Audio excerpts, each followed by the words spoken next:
उत्तर प्रदेश में सरकारें आईं और गईं, लेकिन नहीं बदली तो यूपी के सरकारी अस्पतालों की सूरत। यूं तो सूबे के मुखिया योगी आदित्यनाथ लोगों को बेहतर स्वास्थ्य सेवा उपलब्ध कराने का दावा करते नहीं थकते हैं, लेकिन लखीमपुर खीरी जिले के निघासन सामुदायिक स्वास्थ्य केंद्र सामने आई तस्वीर दावों की पोल खोलती दिख रही है, जहां बीमार हुए पत्रकार को चिकित्सा तो छोड़िए साहब बेड तक मैसर नहीं हुआ। सूचना पर पहुंचे पत्रकारों के हस्तक्षेप के बावजूद स्वास्थ्य केंद्र में तैनात चिकित्सक ने पत्रकार को चिकित्सा देने को तो छोड़िए उसके परिजनों से ढंग से बातचीत तक नहीं की। देखा जाए तो स्वास्थ्य सेवाओं की बदहाली की यह कोई पहली तस्वीर नहीं है, बल्कि अक्सर ऐसे नज़ारे अखबारों की सुर्खियां बनते हैं।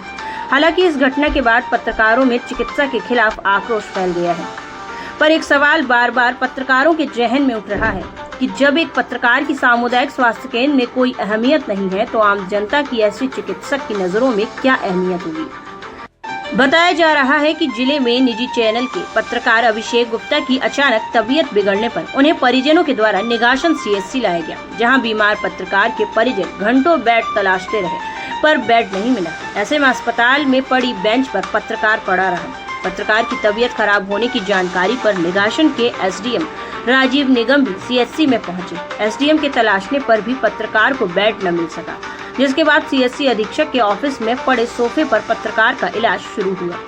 आरोप है कि सीएचसी पहुंचने पर पत्रकार को तत्काल चिकित्सा सहायता नहीं मिली। मौके पर मौजूद डॉक्टर त्रिभुवन सिंह मेज पर पैर रखकर मोबाइल फोन में व्यस्त रहना ज्यादा जरूरी समझा और बीमार पत्रकार के इलाज में रुचि नहीं दिखाई।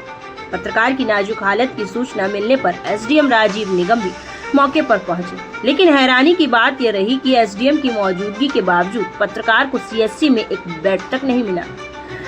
मजबूरीवश अधीक्षक कार्यालय में रखे सोफे पर ही उनको लिटाकर इलाज किया गया।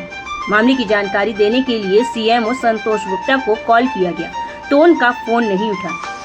नाराज पत्रकारों ने All India Press Journalist Association एप्चा के बैनर तले एसडीएम राजीव निगम के माध्यम से जिलाधिकारी को ज्ञापन सौंपकर डॉक्टर त्रिभुवन सिंह के खिलाफ कार्यवाही की मांग की है। अब यहाँ सीएचसी निघासन में दवा लेने के लिए आए, वो सांस की दिक्कत थी और जब यहाँ पर पहुँचे डॉक्टर साहब त्रिभुवन सिंह बैठे थे, इमरजेंसी में ड्यूटी थी। हमने उनको अपनी जाँचें दिखाई और दवा दिखाई। उन्होंने कहा सर ये इस दवा से कोई रिस्पांस नहीं है। तो उन्होंने कहा ठीक दवा सही लिखी है, यही दवा ले लीजिए। हमने कहा सर देख तो लीजिए, तो हमारे फीवर है। उन्होंने बिना देखे हमें वहाँ से वापस लौटा दिया। जब हमने अपने पत्रकार साहब को फ़ोन किया, मौके पे सब लोग पहुँचे, फिर सूचना पाकर एसडीएम साहब भी मौके पर पहुँचे, लेकिन एसडीएम साहब भी जो पहुँचे तब उनके बावजूद भी जो डॉक्टर साहब का रवैया वो ठीक नहीं था और यहाँ पर ना कोई बेड मिला और ना ही कोई अस्पताल में पंखा चलते हुए थे। एसडीएम साहब यहाँ लगभग 45 मिनट तक अस्पताल में रहे और उसके बाद में यहाँ पर जो 11 नंबर रूम है अधीक्षक साहब के वहाँ सोफे पर लिटा करके हमारा इलाज किया गया। ये काफ़ी दुर्भाग्यपूर्ण ये विषय है, जिस पर ध्यान देना चाहिए।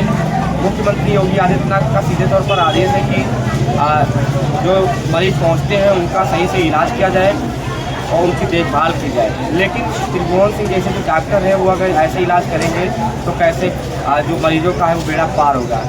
कहीं ना कहीं ये इसलिए वापस कर रहे थे यहाँ से, क्योंकि ये अपना खुद का अस्पताल है सिंगाई रोड पे चलाते हैं, तो शायद इसीलिए वापस कर रहे हों कि इनके जो लोग हैं वो वही अस्पताल में भेजते हैं जो त्रिभुवन सिंह का ये अस्पताल है। तो इनके अस्पताल की भी जाँच होनी चाहिए कि किस तरीके से ये अपना प्राइवेट अस्पताल जो है वो चला रहे हैं।